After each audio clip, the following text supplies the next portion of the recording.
Buenos días a todos. Vamos a dar comienzo de esta comisión de transición ecológica y lo hacemos, pues como siempre, viendo las sustituciones de cada uno de los grupos. Algunos de los grupos, pues por circunstancias posiblemente no haya llegado. Veo que no hay nadie por parte del grupo Vox, pero por parte del grupo Nueva Canaria. Buenos días, presidente. Está el titular, sigo yo el titular y me acompaña también Carmen Hernández. Perfecto. Por parte del Grupo Socialista. Sí, el señor Jorge González sustituye al señor Marco Vergara. Por parte del Grupo Popular. Gracias, presidente. Por parte del Grupo Popular, Juan Manuel García Casaña sustituye a Jennifer Curbelo y se incorporará doña Luz Reverón en sustitución de don David. Perfecto. ¿Y por parte del Grupo Nacionalista Canario?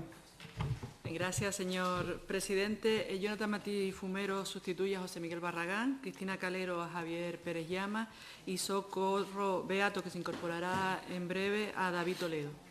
Perfecto, muchísimas gracias. Les informo también que en funciones de vicepresidenta actúa doña Raquel Díaz, ya que es titular de esta comisión. Y se informa también que el viceconsejero de Relaciones con el Parlamento comunicó que el consejero de Transición Ecológica y Energía está fuera del territorio de la Comunidad Autónoma de Canarias, lo que determina que en su lugar comparecerá a responder a las preguntas orales en comisión de hoy la señora viceconsejera de Transición Ecológica y Lucha contra el Cambio Climático y Energía, doña Julieta Cristina Schallenberg Rodríguez, a quien damos la bienvenida a esta comisión y de acuerdo con el artículo 181.3 del reglamento de la Cámara. Por tanto, les damos la bienvenida a todos, agradecemos la presencia hoy, como ya dije también, de la viceconsejera. Igualmente se toma razón del aplazamiento de la pregunta 61 o 6130 del señor Galván Sacia, de modo que comenzamos con el orden del día, que son las preguntas orales, para la cual me ausento de la mesa, ya que la primera pregunta me corresponde y pasa a tomar las funciones la señora Raquel.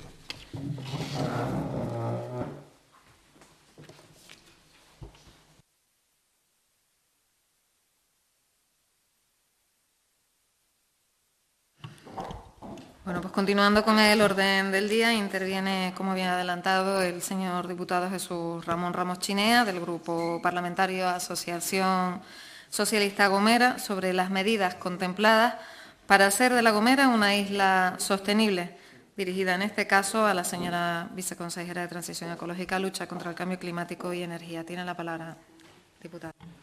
Gracias, señora presidenta. Muy buenos días, señorías. Muy buenos días, señora viceconsejera. Agradecerle que esté hoy aquí y yo creo que es importante que hablemos de sostenibilidad. Lo solemos hacer con bastante frecuencia en esta comisión porque es la correspondiente.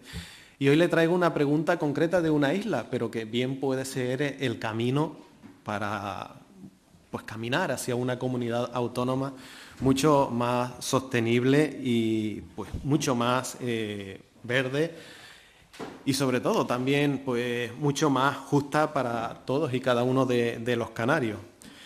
Me refiero a La Gomera pues porque puede ser ese laboratorio que ayude pues a hacer que Canarias sea mucho más sostenible para encaminarnos en esa guía que queremos para ir hacia una Canarias que esté preparada ante la emergencia climática que estamos viviendo actualmente. Y La Gomera, por sus dimensiones, por tener también esa condición de reserva de la biosfera, también por el compromiso de sus instituciones, sobre todo del Cabildo Insular de La Gomera y también, por supuesto, de su gente, yo creo que se puede convertir en ese verdadero laboratorio insular. En los últimos años se ha producido un salto cualitativo muy significativo, sobre todo en los 2 últimos años. Y ese proyecto que nació ya hace un tiempo, el de La Gomera 100% sostenible, impulsado desde el año 2019 entre el Cabildo Insular de La Gomera y el Instituto Tecnológico de Canarias, pues ha visto cómo se han ido dando pasos sucesivos.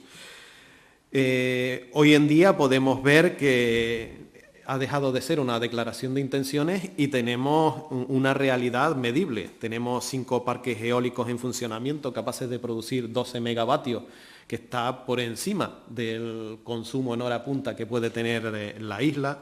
Hablamos también de evitar más de 20.000 toneladas de CO2 al año. Hablamos también de esa interconexión eléctrica con Tenerife, que ayer la comisión tuvo pues, la posibilidad de verla in situ en la parte de La Gomera, ya lo habíamos hecho en la parte de Tenerife y vemos que las obras prácticamente están terminadas y solo falta la parte burocrática que esperemos que se solucione lo antes posible para poder tener durante el 2026 ya esa conexión en funcionamiento. Hablamos también de decisiones que se han tomado en el Departamento de Transición Ecológica que han sido fundamentales para la isla de La Gomera. Y hablo, por ejemplo, de ese protocolo de la SAR que se ha firmado, donde van a poder instalarse placas fotovoltaicas, o sea, parques fotovoltaicos o energías renovables, en resumen, y que solo van a consumir un 0,4% del territorio, lo cual significa que no consumimos mucho terreno y lo que tenemos que hacer es evitar las trabas burocráticas que puedan existir para que esa penetración de renovables sea la mayor posible. Hablamos también de la puesta en marcha de la primera comunidad energética vinculada a una central fotovoltaica en Alojera, la primera de la isla, que esperemos que no sea la última y que se copie ese modelo, porque es el que realmente también al final repercute en el bolsillo de los ciudadanos, que ven desde ya pues, cómo realmente pueden acceder a una energía mucho más barata. También hay que reconocer esas jornadas técnicas que se han celebrado en el Cabildo de La Gomera sobre la aplicación de la Ley Canaria de Cambio Climático y Transición Energética, porque creemos que la concienciación y también dar a conocer la Ley de lucha contra el cambio climático es fundamental. También de los estudios del proyecto Adapta Cost, somos islas, nuestras costas forman parte de nuestro día a día y es importante pues, no solo cuidarlas, mantenerlas, sino ver también cómo va evolucionando ese cambio climático y cómo está afectando a la erosión de las costas o incluso la subida del nivel del mar. Y todas estas medidas encajan también perfectamente con la Ley de Cambio Climático, con la Agenda Canaria 2030, con el PENIEC e incluso también con los objetivos que nos marcamos siempre desde este Parlamento. Por lo tanto, yo quiero pues, que usted nos diga hoy en qué líneas está trabajando su consejería y el Gobierno de Canarias en general, pues para que realmente podamos tener una isla 100% sostenible en el mayor corto espacio de tiempo y que realmente dentro de poco también podamos tener una comunidad autónoma 100% sostenible. Muchas gracias. Muchas gracias, señor diputado. Para responderle tiene la palabra la señora viceconsejera de Transición Ecológica, Lucha contra el Cambio Climático y Energía. Muy buenos días. Muy buenos días a todos. Primero que nada, presidente, vicepresidenta, señorías, muchas gracias por darme la oportunidad de comparecer hoy aquí. Como saben, Mariano Zapata está fuera del territorio autonómico y no puede comparecer y vengo yo en su lugar, pero darle las gracias por dejarme comparecer. Y voy a empezar casi por lo último. Yo creo que ayer tuvieron la oportunidad de hacer esa visita a la subestación del Palmar, en la isla de La Gomera, y la interconexión entre Tenerife y La Gomera marcha a buen ritmo. Está prevista su inauguración para el año que viene y es un cambio de paradigma para La Gomera. Se han hecho muchos avances, luego hablaremos de ellos, pero yo creo resaltar sobre todo este porque creo que es el hito más importante para La Gomera en estos próximos años. Que nos va a permitir esta interconexión, van a permitir varias cosas, aumentar la seguridad del suministro, desde luego, tener un cable y poder tener esa bidireccionalidad con Tenerife le va a permitir aumentar y que no se produzcan los apagones, los tristes apagones que se produjeron en La Gomera hace 2 años. Pero va a permitir una cosa que yo creo que es muy importante y de la que no somos conscientes. No solamente es aumentar la seguridad del suministro, sino el cambio que va a hacer en el balance energético de la isla de La Gomera. En la actualidad, la isla de La Gomera es la segunda isla en penetración de renovables, empezando por La Cola. La Cola la ocupa la isla de La Palma. Y a partir de la interconexión, la isla de La Gomera se va a convertir en la primera isla con más contribución renovable de todo el archipiélago. Yo digo que va a marcar un antes y un después en ese cómputo de la descarbonización en las islas. Eso va a permitir que la isla de La Gomera cumpla con los objetivos del PNIEC. El PNIEC nos establece un 58% de producción renovable para el año 2030, distintas de modo archipelágico, las distintas islas, pues distintos objetivos, pero de modo archipelágico ese es el 58%, y eso va a poner en posición a La Gomera de cumplir ese objetivo. Que esperemos que todas las islas lo puedan cumplir, pero sabemos que en otras islas va a ser un poco más complicado. Entonces, poner en valor esa interconexión por todo lo que significa. No solamente cumplir con los objetivos del PNIEC, sino que probablemente podamos asistir a que cuando ese parque eólico que ahora mismo está capado de 12 megavatios, que está capado precisamente, y la isla de La Gomera aparece ahora como la isla que más vertidos tiene, pero es por eso, porque ese parque eólico no puede desarrollar su pleno potencial. Una vez entre la interconexión y desarrollo de ese parque eólico, ese pleno potencial, pues probablemente estemos hablando, el primer año no, pero el segundo quizás cuando ya cojamos rodaje con la interconexión, de una isla que fácilmente podría llegar a cubrir el 100% de su demanda eléctrica anual con energía renovable. Y luego me gustaría resaltar, no nos vamos a quedar ahí desde luego, y hemos estado trabajando desde el principio de la legislatura, y me gustaría resaltar también la comunidad energética de Alejero, y creo que me gustaría resaltarla porque es quizás el otro extremo, ¿no? Una gran instalación, un cable eléctrico, un gran parque eólico, pero en el otro extremo los ciudadanos que deben de estar siempre en el centro, y a mí particularmente fue una petición del presidente del Cabildo, nada más llegar, tenemos esta comunidad energética pero no la tenemos enganchada, no la tenemos puesta en funcionamiento, y ahora ya está puesta en funcionamiento y está ayudando a los ciudadanos a que sean partícipes de esa transición energética. Como yo personalmente y desde esta consejería creemos que no puede ser de esta forma. El ciudadano tiene que ser también partícipe de esta transición energética.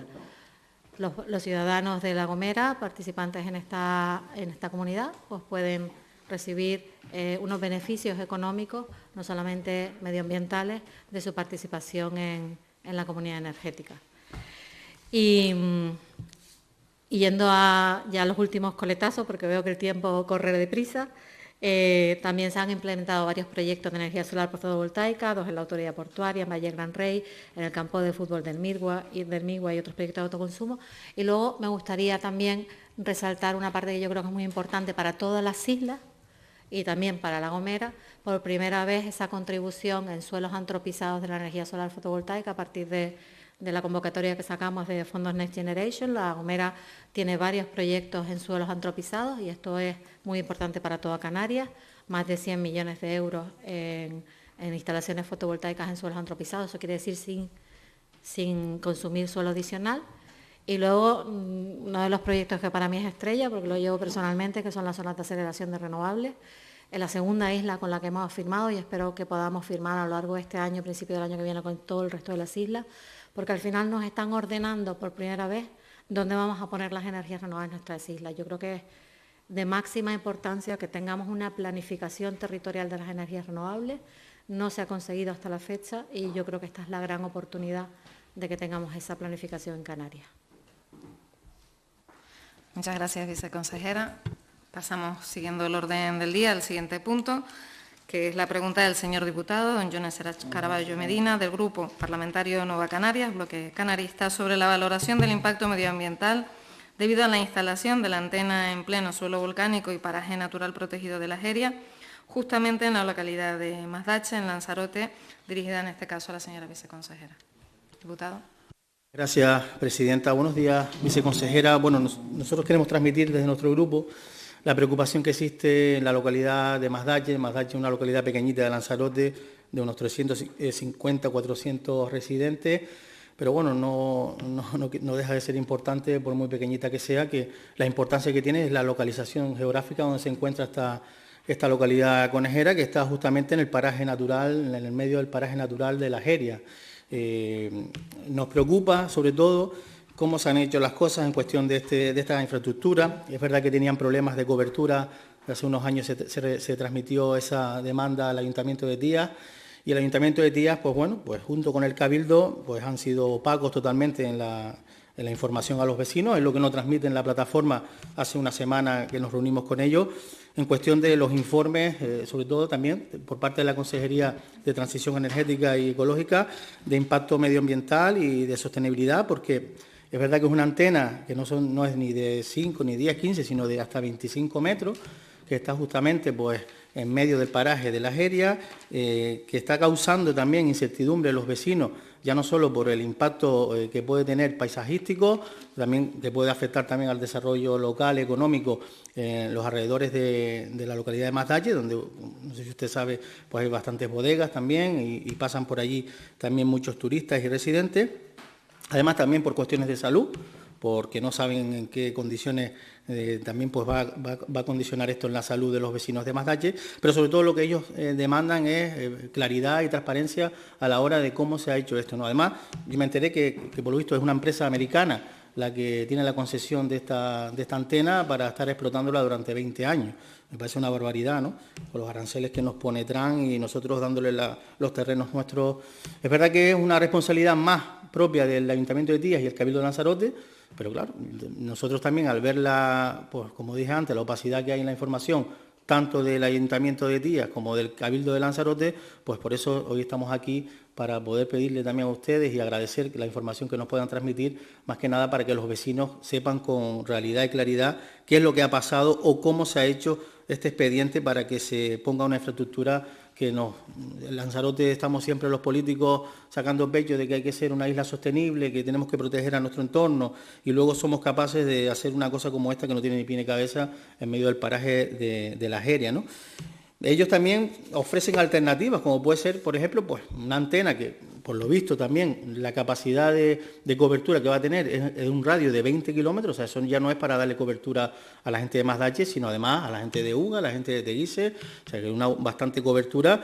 Ellos lo que dicen que, bueno, que podrían haber otras alternativas de menor impacto medioambiental o paisajístico, como podría ser, pues varias antenas de menor tamaño en la geografía del pueblo, incluso dándole al ayuntamiento le dieron varias pues, situaciones donde se podrían instalar esas antenas de menor tamaño y de menor radio de cobertura, que si la preocupación era la cobertura en Mazdalle, con eso se cubriría esas necesidades y es lo que ellos piden, ¿no? Además le piden a la Consejería de Transición Ecológica pues, que paralice este proyecto, viceconsejera, que sea capaz de paralizar, sea valiente, paralice este proyecto que verdaderamente está causando bastante incertidumbre y descontento en los vecinos y las vecinas de Mazdalle. Por eso nuestra pregunta es, consejera, pues saber cómo ha ido, viceconsejera, cómo ha ido este expediente y cuáles son verdaderamente los impactos, el informe de impacto medioambiental sobre la antena de Mazdalle. Muchas gracias. Gracias, señor Caraballo. Señora viceconsejera, tiene ahora usted su turno por un tiempo máximo de 5 minutos, cuando usted quiera. Muchas gracias. Pues lamentablemente te tengo que informar que los servicios de esta consejería no tienen ninguna información sobre este proyecto, ni de las características, ni el lugar de implantación. Pues como bien has dicho, se trata de un asunto de competencia municipal e insular. Y sobre el particular no se ha realizado ninguna consulta ni por parte del Ayuntamiento de Tías ni por parte del Cabildo de Lanzarote a esta consejería antes de la instalación, con lo cual no podemos dar mucha información, más bien ninguna. Lo que sí hemos podido ver, interesándonos por el tema, es que el Ayuntamiento es el órgano que ha autorizado la instalación y por ende le corresponde a este mismo Ayuntamiento actuar como un órgano ambiental, pero debe de existir, suponemos, algún convenio delegando dicha competencia del órgano ambiental local, o sea, del Ayuntamiento, en el órgano ambiental insular, pues se ha publicado que la autorización ha sido dada por el propio Cabildo de Lanzarote. Sin embargo, la antena está instalada en paisaje protegido de la Jeria, como bien has nombrado, y también en zona especial de protección de aves, en zona cepa, siendo el gestor de ambos espacios el propio Cabildo de Lanzarote. Entendemos que debe haber existido algún informe favorable del propio Cabildo de no efectos sobre los espacios, pues de lo contrario sí se te hubiera tenido que informar. Si hubiera tenido esos efectos, sí se hubiera tenido que informar a la consejería porque hubiera procedido una evaluación de impacto ambiental simplificada como mínimo, por afección directa o indirecta a un espacio integrante en la Red Natura 2000. No es, por tanto, competencia de esta consejería y, por tanto, desconociendo de dichos informes, no podemos proceder a valoración ninguna. Gracias, señora viceconsejera. Señor Caraballo, le queda 1 minuto 7 segundos. ¿Quiere hacer uso? Sí, sí, claro. Hombre, pues la verdad es que, viceconsejera, viendo la respuesta de la consejería, pues me quedo mucho más preocupado, porque si en una isla como Lanzarote, reserva de la biosfera, en un paraje que forma parte de la Red Natura 2000, como puede ser La Jeria, el Cabildo de Lanzarote, de mano del Ayuntamiento, a una infraestructura como esta, que tiene un impacto medioambiental y paisajístico tremendo, tremendo. Le invito a usted y al consejero que vayan a ver la antena, que la consejería mire para otro lado. Cuando también venimos aquí, por parte de la consejería del Gobierno de Canarias, que vamos a apostar por un modelo de desarrollo sostenible y protegiendo nuestro entorno, nuestros parajes naturales, y que no haya ningún tipo de medida o ningún tipo de preocupación, por lo que estoy viendo por parte de la consejería, de exigir al Cabildo de Lanzarote y al Ayuntamiento de Tía, pues cuáles son esos informes y en qué es que si no, si estamos así, si cualquier Ayuntamiento de Canarias o cualquier Cabildo insular vamos a poner antenas donde nos parezca, sin tener en cuenta pues ese impacto que tiene medioambiental y la sostenibilidad en nuestro territorio, la verdad es que me preocupa la respuesta que he recibido hoy, ¿no? Sobre todo yo no, sino los vecinos de Matache. Muchas gracias. Gracias, señor Caraballo. Señora viceconsejera, como usted quiera. Sí, somos conocedores de esta preocupación vecinal y a partir de tenemos la mano tendida, estamos informando de que no tenemos competencias y no se nos ha trasladado y ha sido aprobado. Entonces, pero viendo la preocupación que tienen, obviamente, intentaremos recabar información, mirar las actuaciones y la consejería siempre va a velar por la mejora del entorno natural y la seguridad, siempre dentro de nuestras competencias. Haremos, no obstante, las consultas oportunas para conocer el trámite seguido por este asunto, por las afecciones que pueda tener. Y muchas gracias por la comunicación. Gracias, señora viceconsejera. Antes de pasar a la pregunta 3, quiero darle la palabra al señor Nieto por parte de Vox para que diga las sustituciones por parte de su grupo. Gracias, presidente. Buenos días. Efectivamente, Javier Nieto sustituye a Nicasio Galván. Muchas gracias. Muchas gracias, señor Nieto. Y ahora quiero dar la palabra también al grupo de Nueva Canarias, ya que en el punto 2 habrá una sustitución para que informen de ella también. Sí, presidente, como la compañera Carmen Hernández es la ponente de esta ley, pues ella es la que estará en la exposición y también en el momento de la votación. Muchas gracias. Perfecto. Me imagino que entonces hay sustitución en el punto 2 por parte. Muchísimas gracias. Pues pasamos a la siguiente pregunta, que es la pregunta de la diputada doña Raquel Noemí Díaz y Díaz, del Grupo Popular, sobre balance de las reuniones con el Cabildo Insular de La Palma en relación a las zonas de aceleración de renovables, dirigida en este caso a la señora viceconsejera de Transición Ecológica. Señora Díaz, cuando usted quiera. Gracias, presidente. Señorías, señora viceconsejera, bienvenida a usted y a todo el equipo a esta comisión. No es la primera vez que hablamos en sede parlamentaria sobre las zonas de aceleración renovables, la ZAR, una figura pionera en el marco normativo de nuestra comunidad autónoma que surge en 2024 a raíz de la modificación de la Ley Canaria de Cambio Climático y Transición Energética impulsada por este nuevo Gobierno, precisamente con ese firme compromiso de reducir el riesgo de apagones y avanzar hacia la descarbonización y la sostenibilidad de nuestra economía y de nuestra tierra, de nuestras 8 islas. Una herramienta que desde el Grupo Parlamentario Popular entendemos que es clave para impulsar el desarrollo de energías limpias en Canarias, apostando por la reducción de los trámites administrativos, por la creación de ese marco que ofrezca seguridad jurídica a los promotores, a los inversores, al tiempo que prioriza el uso de espacios evidentemente antropizados, embalses cubiertas de edificios, áreas degradadas y sobre todo se minimiza el impacto ambiental. No podemos olvidar que la ZAR excluye en cualquier área protegida, como las incluidas en la Red Natura 2000, lo decía usted, garantizando además el desarrollo de energías renovables sin comprometer los valores naturales ni la biodiversidad del archipiélago. Un enfoque que sin duda permite equilibrar la protección medioambiental con la necesidad de avanzar en la necesaria transición energética del archipiélago. Como no podía ser menos, así lo ha reiterado en diferentes ocasiones también el consejero de Transición Ecológica y Energía, la planificación de la ZAR se lleva a cabo en estrecha colaboración con los cabildos insulares, garantizando el consenso territorial y teniendo en cuenta las especificidades de cada isla. Como diputada y como palmera, me consta que la Consejería ha iniciado desde hace algo más de un año una ronda de reuniones con los diferentes cabildos insulares, entre ellos el de mi isla, de La Palma, para definir de manera consensuada estas áreas estratégicas. Hemos visto como fruto de esa labor de diálogo, de mano tendida, se ha podido cerrar el acuerdo con el Cabildo de Lanzarote para delimitar de manera ordenada, de manera respetuosa, las primeras áreas en Canarias, marcando un precedente que va a servir como modelo para el resto de las islas del archipiélago. A Lanzarote se ha sumado recientemente también, lo decía usted anteriormente, la isla de La Gomera, y se han consensuado en todo momento esos criterios técnicos, esos criterios medioambientales y territoriales para diseñar ese mapa que refleje dónde van a poder instalarse nuevos proyectos eólicos en tierra o fotovoltaicos hasta 2030. Con el consenso de las administraciones locales, pero también del sector empresarial y de otros de relevancia, como puede ser en mi isla también la reserva de la biosfera. Señora viceconsejera, visto que además de Lanzarote el Gobierno ya ha cerrado el acuerdo de la SAR con La Gomera, si hablamos de penetración de renovables, y usted también lo reconocía en su intervención anterior, la isla de La Palma, el indicador de la penetración de renovables en la isla de La Palma es de apenas un 8%, lo que nos sitúa efectivamente y de manera desafortunada en el vagón de cola de Canarias.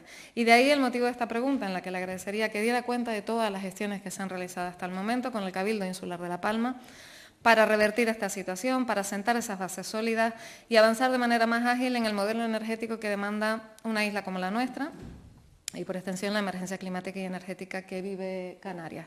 Somos conscientes que en estos 2 primeros años de legislatura el Gobierno y la Consejería han marcado un antes y un después en la planificación energética y que las SAR son esenciales para alcanzar esos objetivos de descarbonización previstos, para crear empleo verde y fortalecer la autoeficiencia energética en el archipiélago, como veíamos ayer efectivamente en la visita de esta comisión a la subestación del Palmar. Y sobre todo porque tenemos la posibilidad de convertir de manera real, mucho más allá de los titulares, a Canarias en ese referente de sostenibilidad y de transición energética. Pero los palmeros, La Palma, necesita que la Consejería y que este Gobierno avance, que se firme cuanto antes ese acuerdo con el Cabildo Insular de La Palma para que de una vez por todas mi isla pueda presentar esa hoja de ruta en la que se van a instalar las zonas de aceleración de renovables y se empiecen a ofrecer esas garantías a los inversores para que ese porcentaje de penetración de renovables supere con creces en la isla de La Palma el 8% y nos permita salir de ese vagón de cola que, como le dije y como usted también reconoció anteriormente, nos encontramos en La Palma. Desde el Grupo Parlamentario Popular le agradecemos de antemano las aclaraciones respecto a la situación real en la que nos encontramos en la isla de La Palma, en lo que a la SAR se refiere, y le animamos a seguir en esa senda iniciada, porque de ello, sin duda, depende el presente y el futuro energético de Canarias, pero en particular de mi isla de La Palma, y que se pueda avanzar no solo en materia energética, sino en todo lo que conlleva el desarrollo energético de la isla de La Palma, que es sin duda el progreso social y económico de mi isla. Muchísimas gracias. Gracias, señora Díaz. Señora viceconsejera, antes de darle la palabra, pues dar la bienvenida a la señora Beato, a la señora Reverón y al señor Acosta a la comisión. Cuando usted quiera, adelante. Muchas gracias. Efectivamente, como decías, la situación en La Palma, desafortunadamente, entre todas las Islas Canarias, es la que menos penetración de energías renovables tiene en la actualidad. Estamos intentando revertir esa situación en todas las islas con la firma de los protocolos de las zonas de aceleración de renovables. Como bien dice, se ha firmado ya en la isla de Lanzarote, en la isla de La Gomera en segundo lugar, y esperemos que de aquí a final de año, como mucho principios de año, podamos firmar en todo el resto de las islas. La isla de La Palma es la isla en la que más reuniones hemos tenido. Dentro de las reuniones SAR nos reunimos con todos los cabildos de forma ordinaria, pero con algunos cabildos nos hemos reunido más veces que con otros, y con La Palma la verdad que es el cabildo con el que más veces nos hemos reunido. Creemos que ya estamos en predisposición de tener una versión bastante definitiva de lo que puede ser el protocolo, con lo cual espero que podamos firmar en breve con la isla de La Palma también. La situación en La Palma, como en todas las islas, es complicada. Yo voy a intentar responder para la isla de La Palma, pero también para el resto de las islas, porque lo que estamos viendo es muy parecido y así puedan entender un poquito mejor cuál es este procedimiento que estamos siguiendo y que va a suponer un antes y un después, yo creo que en Canarias, porque es la primera vez que vamos a poder tener una planificación energética territorial de la mano de los cabildos. Hasta la fecha el Gobierno de Canarias no había tenido un plan especial de energías renovables Me consta que no es porque no se haya intentado, pero no se ha podido llegar nunca a poder firmar un plan de este tipo y esperemos que esta vez sí podamos lograrlo. Ya estamos logrando los acuerdos con los protocolos, con los cabildos, que ya es un gran paso y que da una información muy clara a los promotores de dónde sí y dónde no se deben de colocar a la hora de promocionar parques eólicos y parques solares fotovoltaicos. ¿Por qué decimos dónde sí y dónde no? Bueno, porque la metodología seguida ha sido exhaustiva y nos ha llevado a muchas negociaciones. Obviamente, lo primero ha sido preservar el territorio, los recursos naturales, los espacios con algún tipo de protección, pero más allá de las figuras de protección que existen, hemos incluido los criterios de biodiversidad, que son criterios que van más allá de una figura de protección, son criterios que tienen que ver, por ejemplo, con la protección de áreas de nidificación de aves o de especies protegidas pero que no tienen una figura de protección, o zonas de tránsito, que también son importantes, zonas buffer. Bueno, todo esto lo hemos incorporado los criterios de agricultura, la primera vez que se incluye en una planificación de este tipo de renovables los criterios de agricultura para preservar la soberanía energética, pero también la soberanía alimentaria. Y hemos incluido también los criterios, como no puede ser de otra forma, de los propios cabildos. Cabildo, que cada uno de ellos está en un estadio diferente de planificación. Algunos están desarrollando ahora nuevos instrumentos, otros no, algunos son antiguos. Bueno, pues con toda esta casuística, integrando toda la información, al final pues tenemos una foto de dónde se pueden poner las renovables, que no quedan muchos sitios, también, señorías, se los tengo que adelantar. En la parte de energía solar fotovoltaica, en general, en todas las islas, quedan más zonas. Y además en la parte de energía solar fotovoltaica, lo decía antes, tenemos otras posibilidades.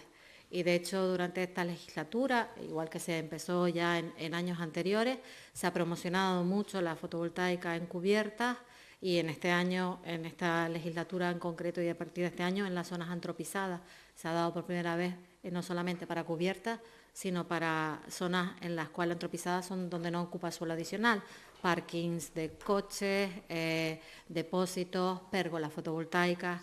La Palma ha sido una gran beneficiaria, igual que el resto de las islas, de estos fondos y esperemos poder instalar del orden de unos 100 megavatios en este tipo de instalaciones y más lo que se está instalando en cubierta. Esto nos ha permitido subir aproximadamente un 2% de las renovables en Canarias, que no aparecen en las estadísticas oficiales, pero que estamos tratando de ponerlo a la luz. Y de ahí digo la importancia de la planificación, porque en la eólica no podemos hacer esto. Y en la eólica, además, nos tenemos que restringir a unas zonas de las islas que son las que tienen viento. Y ahí es donde estamos viendo las auténticas dificultades. Si bien en las zonas fotovoltaicas, en general en todas las islas, en La Palma, al igual, vamos más o menos bien para cumplir los objetivos, que no se olviden, 100% de descarbonización en 2040, 58% en 2030. En la parte eólica sí necesitamos un esfuerzo adicional porque estamos viendo que se nos acaba el territorio. Y de ahí también la importancia cuando decimos hay que ir al mar, en eólica marina, pero también hay que buscar mayores consensos en algunas de las islas. La Palma es una de ellas. Hay islas más críticas en la parte eólica, todas están bastante críticas, pero Gran Canaria, Tenerife y La Palma están especialmente críticas en cuanto a buscar suelo adicional para el desarrollo de eólica. Yo espero que con las zonas de aceleración de renovables y con un poco de flexibilidad por todas las partes podremos lograr este objetivo de tener el 58% de renovables en Canarias y mirar hacia el 100% con un objetivo realista. Gracias, señora viceconsejera. Señora Díaz, le quedan 4 segundos, si es capaz de hacer una frase en ese tiempo. Bueno. Muchas gracias y enhorabuena por la gestión, viceconsejera. Bueno, pues entonces despedimos a la señora viceconsejera antes de pasar al siguiente punto, que lo trataremos a continuación. Esperamos unos segunditos. Muchas gracias.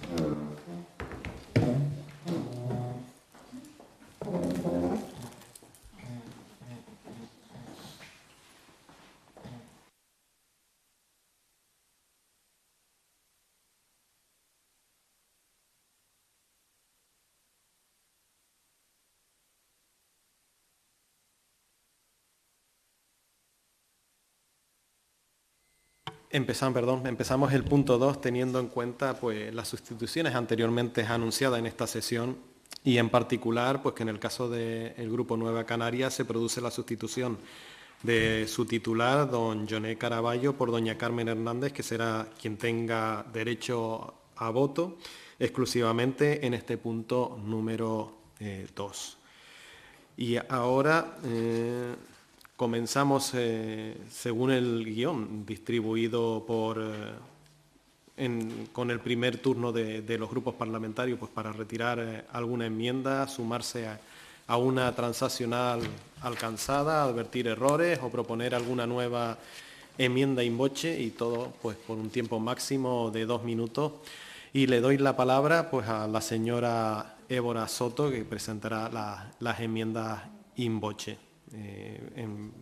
Está respaldada por los grupos parlamentarios mixtos, Agrupación Socialista Gomera, Nueva Canarias, Bloque Canarista, Popular, Nacionalista Canario y Socialista Canario. Por lo tanto, señora Évora, adelante para la presentación de esas enmiendas. Gracias, señor presidente. Buenos días también al resto de señorías y gracias también por un poco trabajar de la mano y de forma especial quiero agradecer el trabajo que ha hecho el letrado y la paciencia que ha tenido con estas ponencias porque no ha sido fácil, ¿no?, consensuar un texto. Lo que decía el presidente, todos los grupos, excepto vos, hemos respaldado el Grupo Mixto, Agrupación Socialista Gomera, el Grupo Nueva Canarias, Bloque Canarista, Grupo Popular, Grupo Nacionalista Canario y Socialista Canario. Hemos presentado 9 enmiendas in voce de carácter técnico, las cuales paso a enumerar, espero que no olvidarme ninguna porque sé que las tengo que enumerar todas. Una en relación al preámbulo, es la enmienda número 1, es modificación del preámbulo adaptándolo a los contenidos de la ley y suprimiendo contenidos ajenos y proporcionarle una estructura adecuada jurídicamente.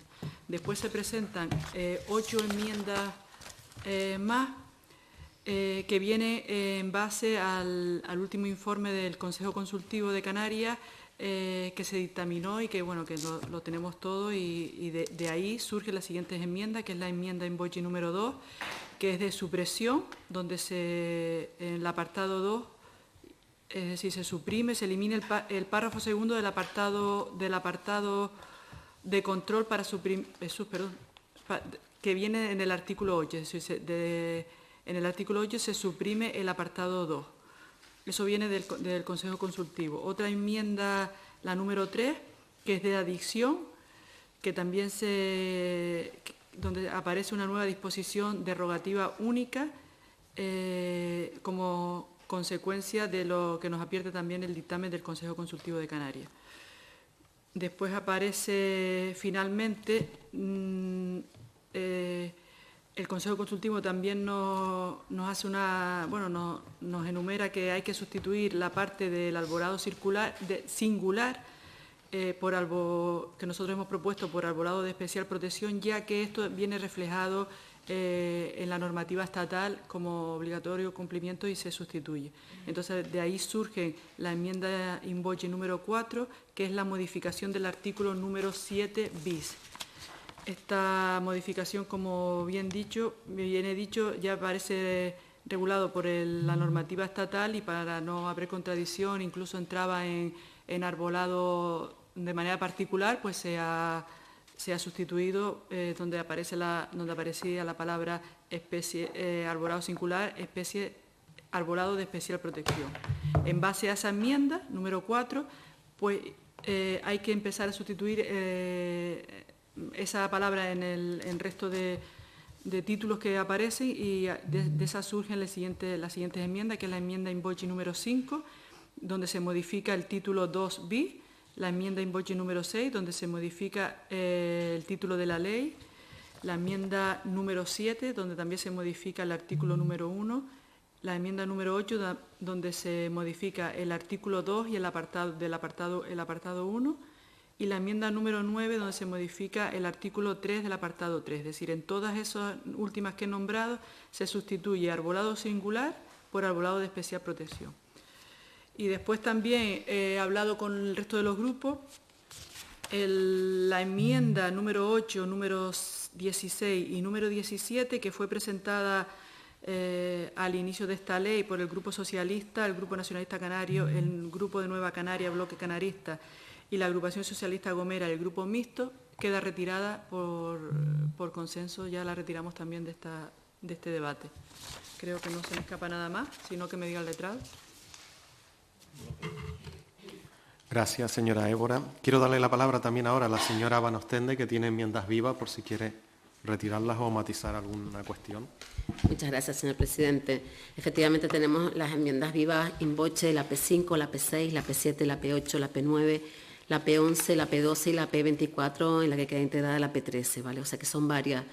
En resumen, estas enmiendas vienen a recorrer o a recoger distintos aspectos como ese plan de gestión de arbolado que proponíamos, acciones preventivas frente a eventos y obras, acciones que pudiesen hacer daños en los arbolados, y también el régimen sancionador. Estas fueron votadas en contra por el resto de grupos en otras ponencias. Están vivas todavía en el día de hoy, pero vamos a proceder a retirarlas con el fin de que esta ley tenga el mayor consenso posible y en aras de llegar precisamente a una unanimidad en esta votación del día de hoy. Muchas gracias. Muchas gracias, señora Van Ostende. Entonces, si ningún grupo parlamentario se opone, pues se admitirán a trámite. Yo creo que por asentimientos podemos hacerlo. ¿Todos estamos de acuerdo?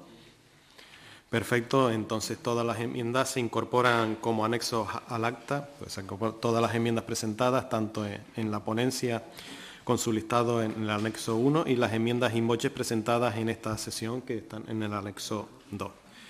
Procedemos entonces a la apertura del turno de intervenciones de los grupos representantes de los distintos grupos parlamentarios y empezamos por el grupo mixto, el señor Acosta.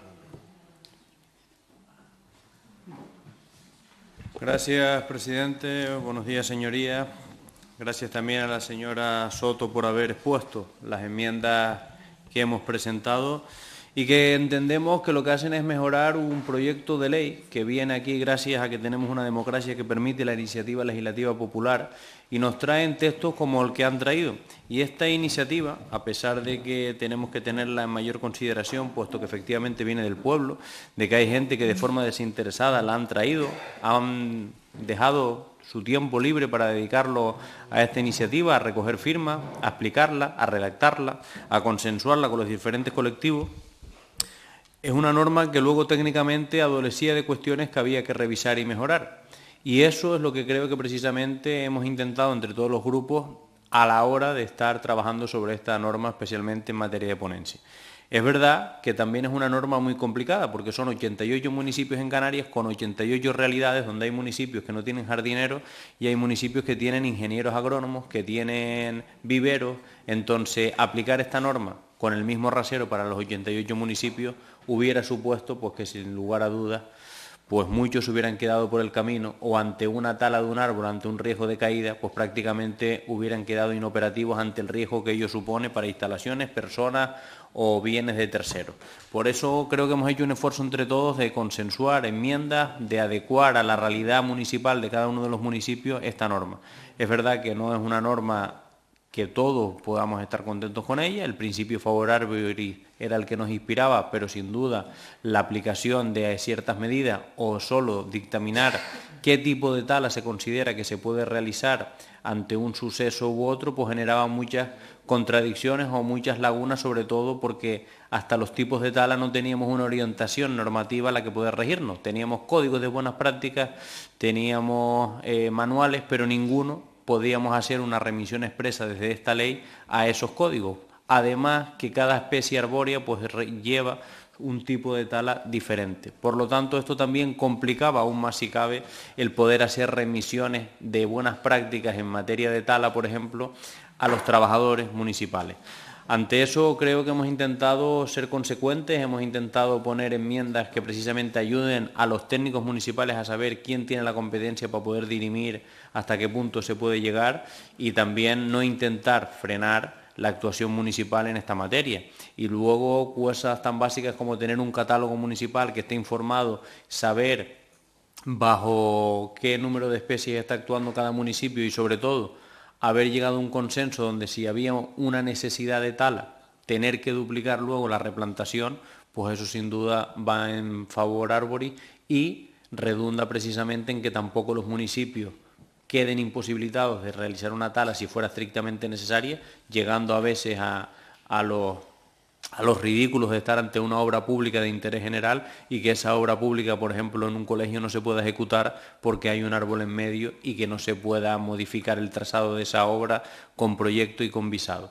En ese tipo de situaciones primará el interés general en una correlación en el principio favor Arboris y en ese sentido creo que hemos hecho un esfuerzo para consensuar entre todos la mejor de las medidas. Muchas gracias.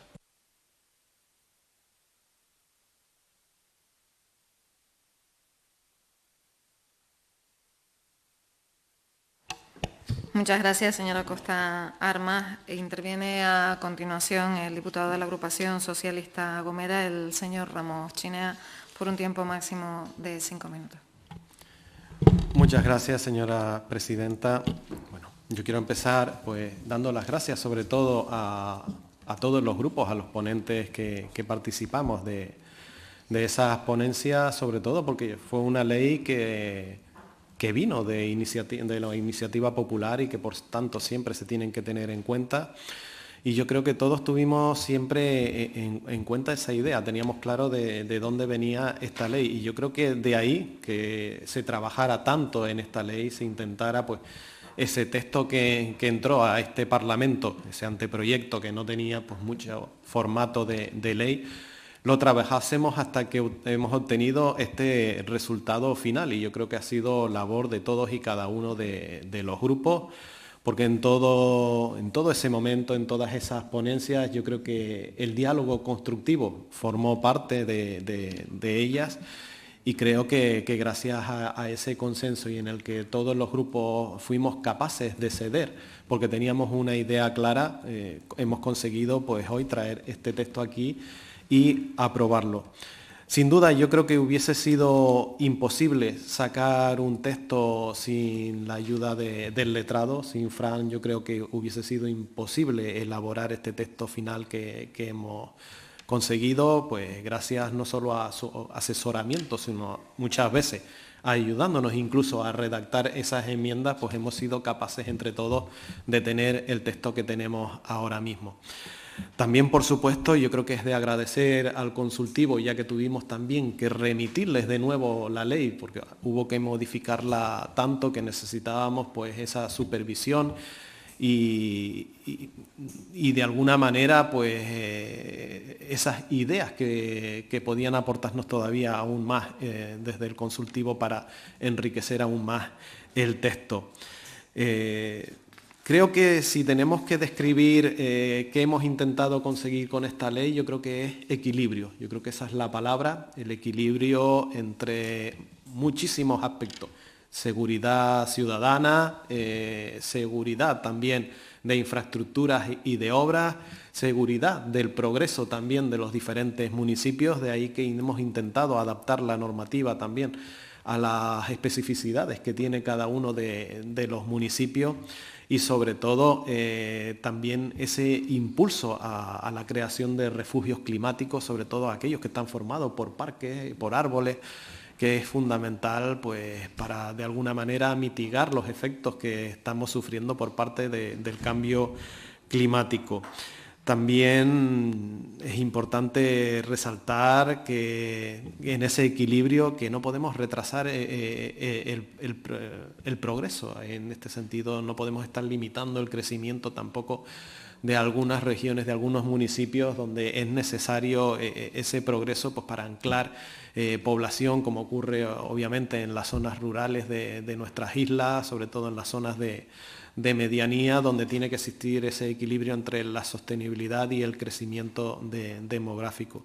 Actualmente, más que un crecimiento demográfico, hablamos de un decrecimiento demográfico, por lo tanto es importante encontrar ese equilibrio.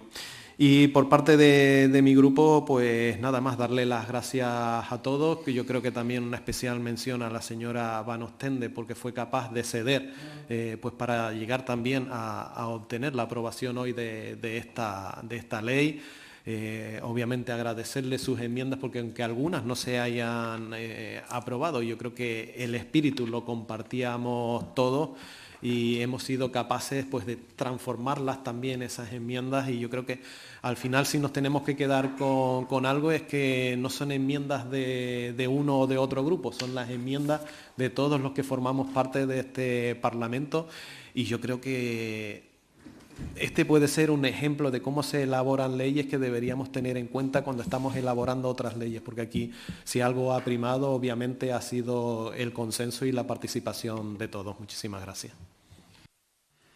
Muchas gracias, señor Ramos Chinea. A continuación, y en representación del Grupo Parlamentario Vox, interviene de manera telemática el señor Nieto. Muchas gracias, señora presidenta. Buenos días. Decía un arquitecto muy famoso, se llamaba Saint Oiza, que las ciudades, los pueblos, los barrios, podemos acabar convirtiéndolos en sitios de chabolismo horizontal. Y para evitar esa palabra tan fea, chabolismo horizontal, proponía bastantes modificaciones de lo que debía ser el futuro de nuestros barrios, de nuestras ciudades. Y entre ellas era precisamente esta ley que estamos debatiendo ahora, que es el arbolado urbano. Yo personalmente estaba muy ilusionado con esta ley y he trabajado, no siendo el titular de la ponencia, he trabajado mucho, con mucha ilusión, desde segunda fila. Pues un tema en el que, desde Vox, pero insisto, yo personalmente estoy muy concienciado y tengo que reconocer que he llegado a una situación de frustración porque creo que no se está alcanzando con esta ley los objetivos que deberían alcanzarse. Es lograr un entorno amable para nuestros ciudadanos en las ciudades, y hay unas pinceladas, unas connotaciones en esta propuesta de ley de eso que se está llamando ahora chabolismo ecologismo falso de chola y alpargata, ¿no? Hemos intentado corregirlo con algunas enmiendas, pero quizás el que pongamos la etiqueta que está propuesta por Vox condiciona quizás el voto sin entrar al contenido.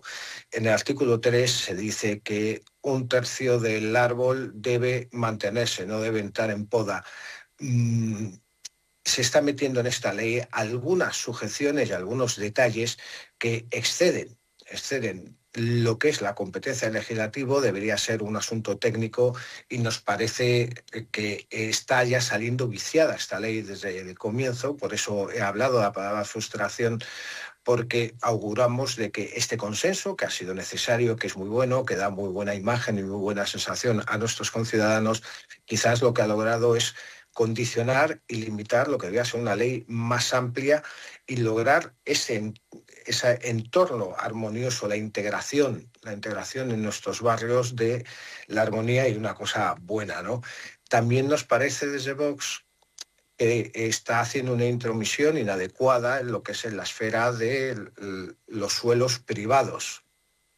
También hemos hecho alguna enmienda al respecto para intentar paliar esta intromisión y quizás esta limitación por todos lados. También hemos querido meter algún criterio sobre seguridad. Desde luego, esperar en una situación de emergencia que haya un informe para poder quitar o no quitar un trozo del árbol, pues está condicionando, sobre todo ayuntamientos con menos medios, está condicionando que se pueda llegar a tener incluso un accidente grave. El exceso de burocracia es un problema que abarca absolutamente todos los aspectos de la vida legislativa. Bueno, simplificando, hemos intentado introducir con la mejor de las voluntades alguna de enmienda que va en esta dirección y sin condicionar el voto de lo que diremos en la ley al final, etcétera. Sí puedo hablar por tercera vez de la palabra frustración, de lo que debería haber sido una ley de un gran alcance, ilusionante, etcétera. Es posible que se nos quede a medio camino. Muchas gracias. Gracias, señor Nieto. Pasamos ahora al Grupo Nueva Canarias, Bloque Canarista. Señora Hernández. Gracias, presidente. Buenos días a todos, a todas. Bueno, yo quisiera empezar resaltando la importancia de este texto porque viene de la participación ciudadana, se ha dicho antes también, es decir, es una iniciativa legislativa popular donde se movilizaron muchos ciudadanos a título personal y colectivos y entidades que tienen un recorrido muy importante en materia de defensa del medio ambiente, colectivos ecologistas y, por tanto, yo creo que este Parlamento ha hecho un esfuerzo resaltable para no romper ese espíritu que finalmente lo que pretendía la ley, el espíritu de la ley era un espíritu de protección de las zonas verdes y de fomento del arbolado. Y yo creo que ese espíritu se mantiene y me parece resaltable. En segundo lugar, también quisiera destacar, desde el punto de vista de nuestro trabajo parlamentario, ha sido una ponencia en la que hemos hecho un gran esfuerzo de diálogo para avanzar en el consenso. Por eso será una ley que saldrá, no sé si por mayoría absoluta, pero sí por una mayoría amplia, porque el consenso se construye. Y antes decía un diputado, creo que era usted, señor presidente, de que esta sería un ejemplo de cómo se trabajan las leyes para que salgan por consenso. Los consensos se construyen y se construyen con tiempo y con generosidad.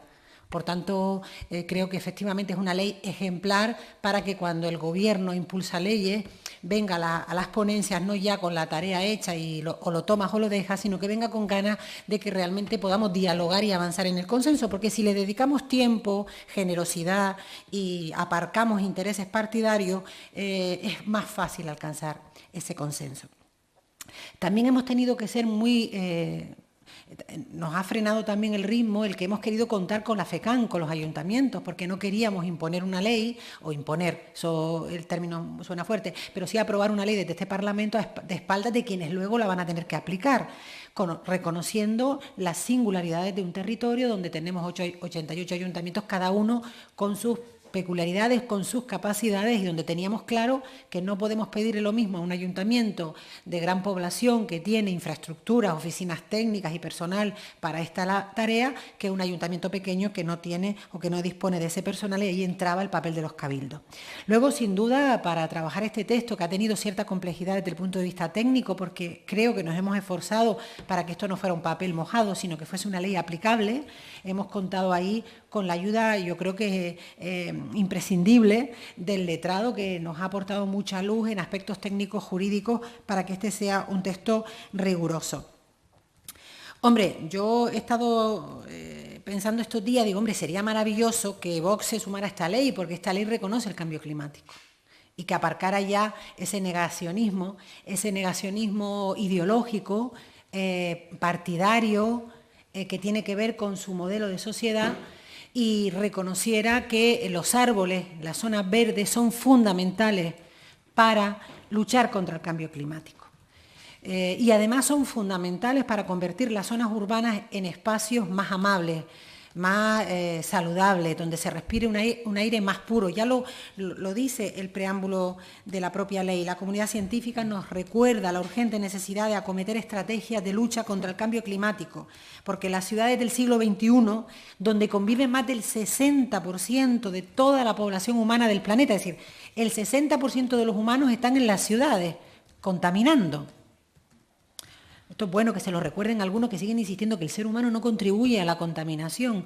Hombre, si somos una especie que no paramos de crecer, de reproducirnos, de crecer de manera exponencial, y encima nos juntamos todos en las ciudades, compramos coches, contaminamos, pues estaremos contribuyendo de manera decisiva. Por tanto, el árbol, que como sabemos es un elemento fundamental en esa lucha, es fundamental. En definitiva, es una ley que, como decía, permite mejorar las condiciones de habitabilidad de las ciudades y de los pueblos, aumenta la salud mental y física de la población, nos aumenta también la resiliencia como seres humanos y contribuye, por tanto, a la transición de la sostenibilidad. Por lo tanto, yo creo que nos podemos autofelicitar y también, como decía al principio, reconocer ese impagable trabajo de la sociedad civil para contribuir en esta ley de protección y de conservación del arbolado urbano y del arbolado singular. Muchas gracias.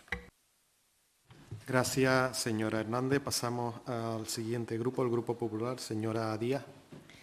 Gracias, presidente. Desde el Grupo Parlamentario Popular me gustaría comenzar dando las gracias a todos los grupos, en particular a los ponentes, porque comparto no solo que después de esta tramitación el espíritu de la ley se mantiene, sino que efectivamente el texto definitivo es un claro ejemplo del diálogo, del esfuerzo y del consenso de todos los grupos parlamentarios, de las aportaciones que hemos tenido de diferentes expertos que han pasado por esta comisión, en esta tramitación de las entidades y que, por supuesto, junto al apoyo del letrado, nos ha permitido, sin duda, enriquecerlo. Me gustaría dar especialmente también las gracias a esos más de 18.000 canarios que en su día, en 2019, estamparon la firma en aquel texto que se registró en esta Cámara para instar a este Parlamento a que sacara adelante una iniciativa de esta naturaleza.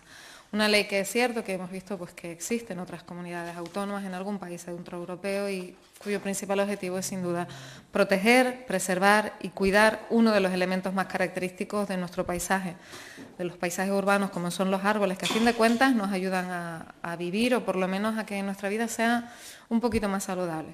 Más aún en esos espacios a los que hace referencia esta iniciativa legislativa, como son los suelos urbanos y urbanizables, que por definición propia tienen una carga estructural importante de cemento, de hormigón, de asfalto y de otros muchos elementos no naturales, y por tanto es un motivo añadido que nos exige velar por el cuidado y la preservación de nuestro arbolado. Es cierto que en los planes urbanísticos, en los planes de movilidad, en los que están inmersos pues una parte importante de los ayuntamientos y de los municipios de Canarias, cada vez se detecta una mayor carga de zonas verdes en espacios públicos, apostando tal y como se está haciendo, además también desde la Consejería de Transición Ecológica de este Gobierno, por la creación de esos refugios, de esos corredores verdes para hacer frente a los efectos del cambio climático. Y así pues está regulado. Por tantas zonas urbanizables, edificables, tienes obligatoriamente que poner tantos metros de zonas de equipamiento público, equipamiento que se suele destinar a zonas ajardinadas y cuyo principal protagonista está claro que son nuestros árboles, que no solo mejoran el paisaje, sino que, como también se ha dicho y se ha debatido hasta aquí en las diferentes ponencias, mejoran sustancialmente la calidad del aire y generan espacios más saludables.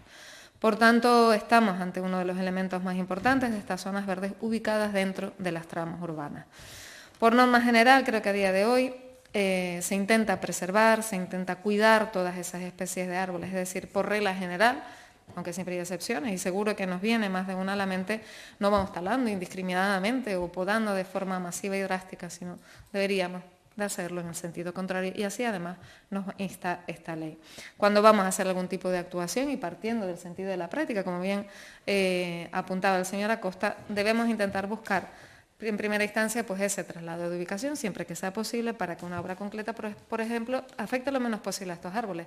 Pero también, por interés general, debemos de priorizar todo aquello que en este caso beneficia también a la ciudadanía. Frente a ese tipo de actuaciones que se llevan a cabo hace unos años, como era cambiar la fisonomía de una plaza o la de un parque a la noche a la mañana, porque ya los árboles pues, no me gustan o porque dan poca sombra, pues creo que esta ley pone al final un punto y aparte, un punto y final, y creo que, bueno, pues que aunque puedan seguir existiendo de manera puntual, esas cuestiones ahora mismo son cada vez menos habituales, y lo que vamos a intentar dentro de nuestros medios y nuestras posibilidades, y sobre todo a partir de ahora, con esta ley, es preservar cada vez más todas esas especies arbóreas. Desde el Grupo Parlamentario Popular valoramos que todo esto se recoja y se regule dentro de una ley, una norma que se compatibilice, por supuesto, con el desarrollo social y económico de nuestros suelos urbanos, con el respeto, el cuidado, la protección de los árboles y, sobre todo, con ese concepto de equilibrio, de respeto, de seguridad y de protección de la ciudadanía. Habría incluso a lo mejor que hacer algún tipo de formación, de asesoramiento, habilitar incluso ayudas económicas y medidas específicas en caso de que se tenga que hacer un trasplante de un árbol, una poda determinada, incluso el tratamiento de especies ante una enfermedad o apoyo directamente a los municipios, a los ayuntamientos. Pero sí que creo que debemos reconocer que hay un trabajo importante que se ha hecho en el marco de esta ponencia desde todos los grupos parlamentarios para que hoy saquemos adelante esta norma y para que sea una ley útil, una ley práctica y una ley funcional, que es a fin de cuentas de lo que se trata. Por todo ello quiero felicitar y agradecer nuevamente a todas las personas que lo han hecho posible, porque vemos que las herramientas, que los mecanismos de participación ciudadana además funcionan y así lo demostramos, y aunque quizás sea con una burocracia y una agilidad que no es la que todos deseamos, al final, como digo, es necesario que haya leyes que mejoren nuestra sociedad, que nos den calidad de vida, y creo que esta ley puede llegar a conseguir todo esto gracias al esfuerzo de todos y cada uno de los grupos parlamentarios y sus ponentes. Muchísimas gracias. Gracias, señora Díaz. Ahora, por parte del Grupo Nacionalista, la señora Évora. Gracias, señor presidente. Nuestro objetivo con esta ley del arbolado era dar, como bien han dicho el resto de diputados, dar respuesta a la iniciativa popular que se presentó en la anterior legislatura.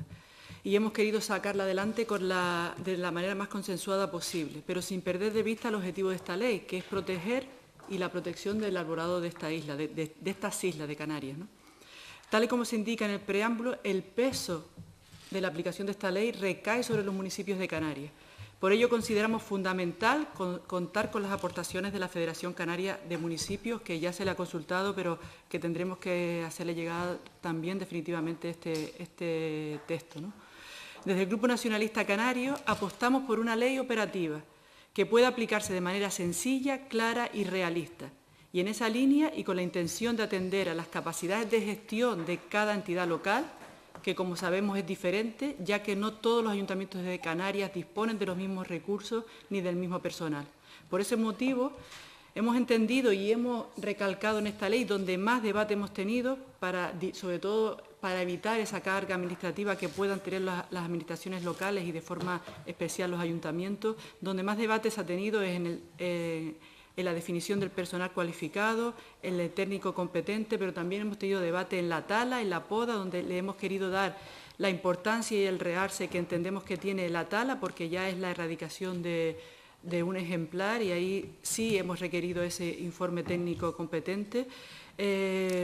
También se ha debatido mucho sobre el régimen sancionador, el inventario municipal, y hemos querido dar esa potestad a las administraciones locales porque entendemos que son los que conocen su administración y cómo deben regular tanto el tema sancionador y cómo deben concretar el inventario municipal del arbolado, cómo deben definirlo en su inventario.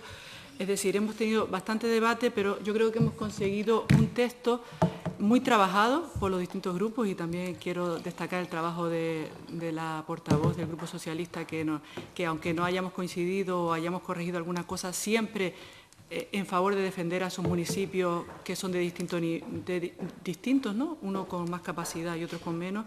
Yo creo que se ha hecho un trabajo de debate, de consenso y intentar sacar una ley que al final beneficie al arbolado, como decía, de Canarias.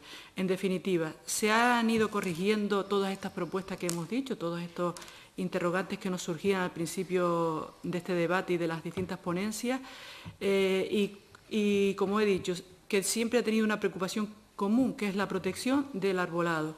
Pero hacerlo en forma de ley, creo que, como lo vamos a traer, le da algo positivo y le da realce a esa figura que son los árboles que tenemos en Canarias.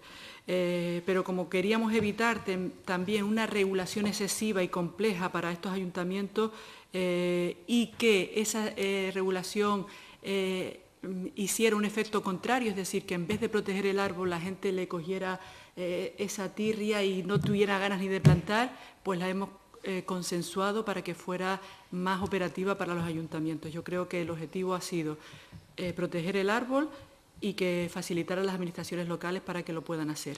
Yo quiero agradecer el talante y la predisposición de los distintos grupos para poder sacar la ley, independientemente de que hayan enmiendas muy dispares, y sobre todo quiero agradecer el trabajo del letrado, porque sin él no hubiésemos sacado un texto. Hemos tenido momentos muy tensos y de mucho cansancio, y él nos ha dado luz a todo esto. Yo creo que agradecer el talante del resto de los grupos. Muchas gracias. Gracias, señora Évora. Y por último, el Grupo Socialista, señora Manostende. Muchas gracias, señor presidente. Bueno, yo voy a empezar como ha terminado la señora diputada del Grupo Nacionalista Canario, y dando las gracias en primer lugar al señor letrado, al señor Francisco López, que yo creo que ha hecho un papel fundamental en que esta ley haya llegado al día de hoy al dictamen de ponencia en comisión, en su deber, igual que nuestro deber, de impulsar las iniciativas que hay en este Parlamento y de tramitarlas, ¿no? Así que se lo agradezco doblemente, porque sé que es verdad que lo hemos dicho todos aquí, no ha sido una ley fácil de tramitar. Hemos tenido mucho diálogo, mucho trabajo, muchos días, muchas ponencias para llegar a este consenso que traemos hoy aquí. Es verdad que no ha sido sencillo llegar, pero yo creo que era completamente necesario. Y desde el Grupo Socialista, que es un grupo que está completamente convencido de la necesidad de esa visión de un futuro más sostenible, de una visión más ecológica, pues no podíamos actuar de otra manera que intentar trabajar de una forma lo más seria, lo más ambiciosa y lo más sensible hasta este aspecto. y entendimos desde el primer día que esto era una buena oportunidad para poder mejorar el cuidado de del arbolado de nuestras ciudades y nuestros pueblos. Y no tengo que explicar, yo creo que ya es obvio explicar todo el papel decisivo que tiene el arbolado frente a la lucha contra el cambio climático, ya lo han nombrado también ustedes. Y además que también lo han nombrado esta ley que nace de la sensibilidad de miles de ciudadanos y ciudadanas de Canarias, esa sensibilidad de personas preocupadas por el trato que a veces reciben los árboles en nuestros municipios. Es verdad que no es justo generalizar, no sería justo porque hay muchos ayuntamientos que ya los protegen con rigor. Es evidente que un marco normativo común como este da seguridad jurídica y criterios claros para la gestión del arbolado en todos los municipios, un criterio genérico a seguir por todos los municipios. Y es cierto que la norma que llega hoy es una ley de mínimos, una ley básica, y me gustaría dar las 4 pinceladas de lo que tiene la ley. La ley, es verdad, tiene la parte de la tala del arbolado, de la eliminación del arbolado, bajo solo unos ciertos supuestos y con el criterio de siempre favorecer que sea lo último talar el árbol, es decir, si la tala de árbol sería la última opción, siempre y cuando se compruebe que no hay otras opciones posibles, y eso tiene que venir avalado por un informe de un técnico competente. La segunda parte es la poda, que se ha limitado a la poda drástica de los ejemplares, siempre que sea solo por motivos de seguridad y con un personal cualificado que la haga, es decir, que esté basada en hechos, en criterios técnicos, y también la parte del inventario municipal, que cada ayuntamiento tendrá que hacer un inventario de sus árboles públicos en un plazo de 2 años, y también que el régimen sancionador lo desarrolla cada ayuntamiento en una ordenanza, es decir, que se le dan las competencias a los ayuntamientos para que sean ellos los que se regulen, igual que regulen qué árboles quieren proteger, qué árboles privados entienden que son árboles de especial protección. Es decir, se deja mucha de la cuestión en manos de los municipios para que ellos puedan realmente tomar sus propias decisiones. También digo que es una ley de mínimos porque es verdad que muchas de las mejoras que proponíamos no fueron apoyadas por el resto de grupos, y también me gustaría un poco, antes las nombré, que las retirábamos, me gustaría un poco nombrarlas. Habíamos presentado unas enmiendas para que cada municipio tuviese un plan de gestión del arbolado, que no es más que qué vamos a hacer con el arbolado, qué vamos a planificar en el futuro y cómo es el mantenimiento del arbolado. También esas acciones de prevención de riesgos para el arbolado cuando hay obras públicas y posibles daños al arbolado o hay eventos en zonas públicas, y también establecíamos también un régimen sancionador más claro, más efectivo, ya que estuviese ya realizado, entre otras cuestiones. Y bueno, como dije antes, también las vamos a retirar, aunque seguimos pensando que son necesarias y que creo que serán mejoras para plantear el futuro, porque creemos que queremos llevar a un consenso. También hemos querido contar con la FECAN desde el principio. Desde el inicio pedimos un informe sobre la ley y que ese informe se tomó en cuenta a la hora de hacer las primeras enmiendas. También tuvimos una comparecencia de la FECAN en el mes de julio en comisión para que se pudiese dar al parecer sobre las cuestiones que se habían modificado y el texto que se había ido definiendo en ponencia.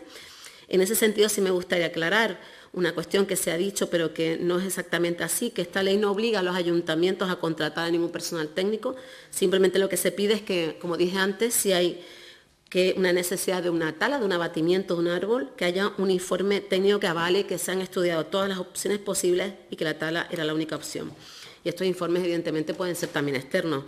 De hecho, nosotros desde el Grupo Socialista hemos presentado una enmienda a los presupuestos de la Comunidad Autónoma para que desde la Consejería de Transición Ecológica se dote de apoyo técnico a los ayuntamientos para el cumplimiento de esta ley, de manera que esto no sea algo gravoso para los municipios, especialmente para aquellos más pequeños.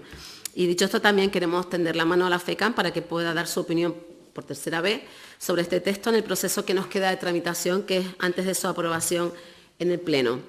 Sí me gustaría también aclarar algunas cuestiones que dijo el señor Nieto, que ha dicho algunas cuestiones que ya no están en el dictamen, como el tema de la poda de 1/3 del árbol. Eso ya estaba modificado y el texto es muy sencillo. La verdad es que creemos que quizás el resultado no cumpla las expectativas de quienes las impulsaron, esas personas que las redactaron con ilusión y que reunieron esas más de 18.000 firmas, pero quizás aunque esta ley no sea del todo lo ambicioso que quisiéramos, votaremos del Grupo Socialista a favor, porque incluso una ley básica es mejor que no tener ley y porque creemos que nuestros árboles necesitan ya ese tipo de protección. Y además yo creo, y creo que con esto lo comparten los demás grupos con nosotros, que seguiremos trabajando todos, como siempre lo hemos hecho, para mejorarla en el futuro y para que nuestras ciudades sean más verdes y más habitables y más justas. Muchas gracias. Gracias, señora Van Ostende. Una vez finalizadas todas las intervenciones, pues vamos a proceder a la votación de las enmiendas vivas y del informe de ponencia por bloques de votaciones según el artículo 92 del reglamento. Bloques que se les han pues repartidos a todos y tienen ustedes delante y que constará detallada en el acta su composición. Les comunico que votaremos por medios electrónicos y luego le pediré el voto al señor Nieto en cada uno de los diferentes casos. Si lo tenemos todos entendidos, pues vamos a pasar a la votación de la primera. Van a ser las enmiendas in voce que hemos presentado hoy, que son de la 1 a la 9, presentadas por los diferentes grupos parlamentarios, todos a excepción de Vox. Si están preparados, empezamos la votación. Adelante. Sí. Perdón.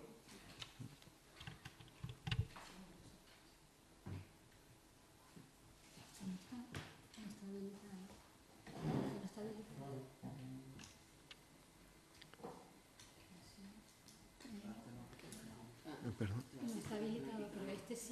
Este sí. La repetimos entonces para que la señora Beato pueda votar. Repetimos la votación. ¿Listos todos? Vamos. Adelante. Sí.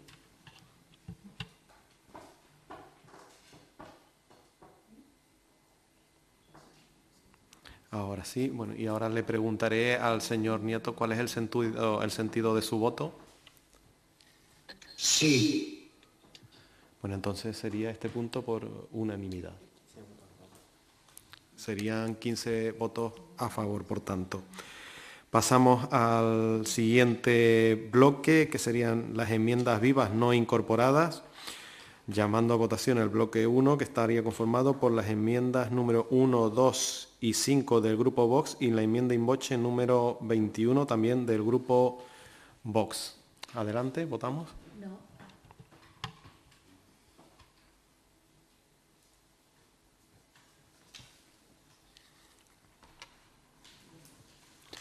¿Su voto, señor Nieto?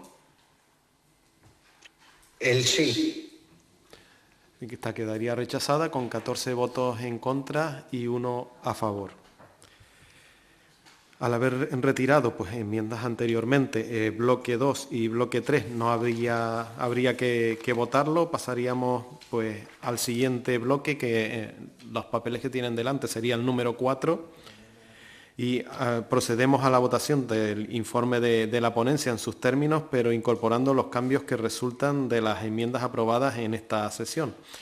Y llamamos a votación del bloque 4, que serían los artículos y disposiciones de la ley y demás elementos que conforman la estructura de la ley, además de su título. Adelante. Sí.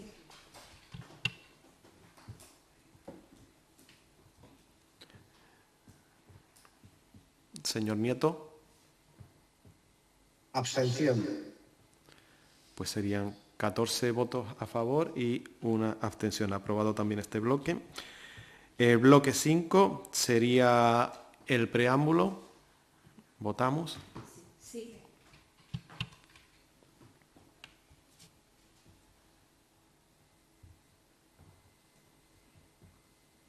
Señor Nieto. Abstención. Queda aprobado también con 14 votos a favor y 1 abstención. Y votamos el último bloque, sería la autorización de la Comisión al Letrado para realizar las correcciones, ajustes y adaptaciones que procedan, incluyendo la modificación del preámbulo. ¿Votamos? Sí. Sí.